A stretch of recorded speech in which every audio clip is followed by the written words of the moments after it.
क्या आप कामयाबी चाहते हैं या सिर्फ नंबर? असल फर्क यही है।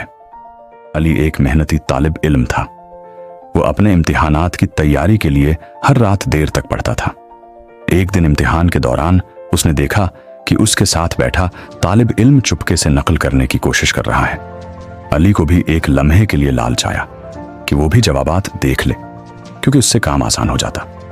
लेकिन फिर उसे याद आया कि ईमानदारी के बगैर कामयाबी हकीकी कामयाबी नहीं होती। उसने नकल करने के बजाय सिर्फ वही लिखा जो उसे खुद आता था। जब नताइज आए तो अली ने सबसे ज्यादा नंबर हासिल नहीं किए, लेकिन वो इज्जत के साथ कामयाब हुआ।